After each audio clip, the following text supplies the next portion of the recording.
ಸುದೀಪ್ ತೆರೆ ಮೇಲೆ ಬಂದ್ರೆ ಬಾಕ್ಸ್ ಆಫೀಸ್ ಉಡಿ ಸಾಗುತ್ತೆ. ಪ್ಯಾಡ್ ಗ್ಲೌಸ್ ಕಟ್ಕೊಂಡು ಬ್ಯಾಟ್ ಹಿಡಿದು ಫೀಲ್ಡ್ಗೆ ಎಂಟ್ರಿ ಕೊಟ್ರೆ ಸಿಕ್ಸರ್ ಬೌಂಡ್ರಿಗಳ ಸುರಿಮಳೆ ಸುರಿಯುತ್ತೆ.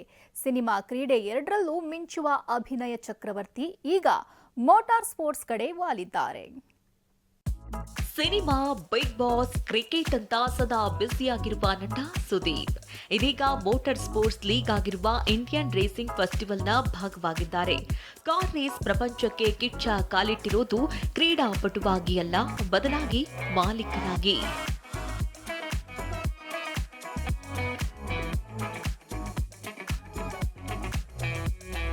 ಕಾರ್ ರೇಸಿಂಗ್ ಜಗತ್ತಿಗೆ ಕಾಲಿಟ್ಟ ಕಿಚ್ಚ ಸುದೀಪ್. ಕಿಚ್ಚಾಸ್ ಕಿಂಗ್ಸ್ ಬೆಂಗಳೂರಿಗೆ ಮಾಣಿಕ್ಯನೇ ಮಾಲೀಕ. 2025ರ ಇಂಡಿಯನ್ ರೇಸಿಂಗ್ ಫೆಸ್ಟಿವಲ್ನ ಭಾಗವಾಗಿರುವ ಮಾಣಿಕ್ಯ ಬೆಂಗಳೂರು ಫ್ರಾಂಚೈಸಿಯ ಮಾಲೀಕತ್ವ ಪಡೆದುಕೊಂಡಿದ್ದಾರೆ. ತಮ್ಮ ರೇಸಿಂಗ್ ತಂಡಕ್ಕೆ ಕಿಚ್ಚಾಸ್ ಕಿಂಗ್ಸ್ ಬೆಂಗಳೂರು ಎಂದು ಹೆಸರಿಟ್ಟಿದ್ದಾರೆ. ಇಂದು ಖಾಸಗಿ ಹೋಟೆಲ್ನಲ್ಲಿ ನಡೆದ ಕಾರ್ಯಕ್ರಮದಲ್ಲಿ ಸುದೀಪ್ ದಂಪತಿ ಕೆಕೆಬಿ ಲೋಗೋ ಲಾಂಚ್ ಮಾಡಿದ್ರು. ಆರ್ಪಿಪಿಎಲ್ನ ಚೇರ್ಮನ್ ಮತ್ತು ಎಂಡಿ ಅಖಿಲೇಶ್ ರೆಡ್ಡಿ ಹಾಗೂ ಯುವ ಕಾಂಗ್ರೆಸ್ ಅಧ್ಯಕ್ಷ ಮೊಹಮ್ಮದ್ ನಲ್ಪಾಡ್ ಭಾಗಿಯಾಗಿದ್ರು. F4 ಕಾರ್ನ ಅನಾವರಣಗೊಳಿಸಿದ್ರು. ಇದೇ ವೇಳೆ ಮಾತನಾಡಿದ ಕಿಚ್ಚ ಸಂತಸ ವ್ಯಕ್ತಪಡಿಸಿದ್ರು. ರೇಸಿಂಗ್ ಅಂದ್ರೆ ಅಷ್ಟು ಈಸಿ ಅಲ್ಲ. ಕಿಚ್ಚಾಸ್ ಕಿಂಗ್ಸ್ ಬೆಂಗಳೂರಿಗೆ ಮಾಲೀಕತ್ವವನ್ನ ಪ್ರಿಯಾ ವಹಿಸಿರೋದಕ್ಕೆ ಖುಷಿ ಇದೆ. ನನ್ನ ಮಾಲೀಕತ್ವದ ಟೀಮ್ಗೆ ಬೆಂಗಳೂರು ಹೆಸರು ಬಂದಿರೋದು ಖುಷಿ ಜೊತೆ ಹೆಮ್ಮೆ ಆಗ್ತಿದೆ ಅಂದ್ರು.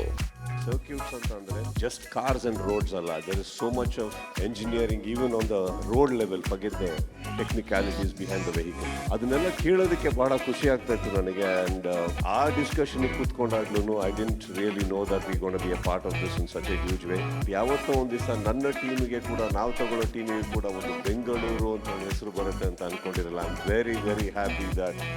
ಆರ್ಪಿಪಿಎಲ್ನ ಅಧ್ಯಕ್ಷ ಮತ್ತು ಎಂಡಿ ಅಖಿಲೇಶ್ ರೆಡ್ಡಿ ಮಾತನಾಡಿ, ಸುದೀಪ್ ಅವರಂತಹ ಸೂಪರ್ ಸ್ಟಾರ್ ಐಆರ್ಎಫ್ಗೆ ಪ್ರವೇಶ ಮಾಡಿರೋದು ಮೋಟಾರ್ ಸ್ಪೋರ್ಟ್ಸ್ ರೇಸಿಂಗ್ ದಿಕ್ಕನ್ನೇ ಬದಲಾಯಿಸುವಂತೆ ಮಾಡಿದೆ ಅಂದ್ರು. So he is coming on board as the owner of the Bangalore team, which is a very happy news, and it also helps the sport to grow a lot in the South India. A magnetic personality like him, he coming on board would really push the boundaries and make people look into it and get interested in it. August 16ರಂದು ಕೊಯಂಬತ್ತೂರಿನಲ್ಲಿ racing fest ಶುರುವಾಗಲಿದೆ. Indian racing league ಮತ್ತು F4 Indian championship ಇದು Indian racing ಫೆಸ್ಟಿವಲ್ನ ಎರಡು ಪ್ರಮುಖ ಈವೆಂಟ್ಗಳು. ಈ ಬಾರಿಯ ಐಆರ್ಎಫ್ ಸೀಸನ್ 4ರಲ್ಲಿ ಬೆಂಗಳೂರು, ದೆಹಲಿ, ಹೈದರಾಬಾದ್, ಕೋಲ್ಕತ್ತಾ, ಚೆನ್ನೈ ಹಾಗೂ ಗೋವಾ ಫ್ರಾಂಚೈಸಿಗಳು ಭಾಗಿಯಾಗಲಿದ್ದಾರೆ.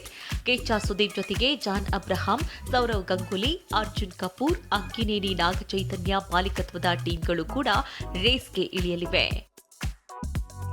ಮಂಗಳಾ ರಾಜ್ಗೋಪಾಲ್, TV9 ಬೆಂಗಳೂರು.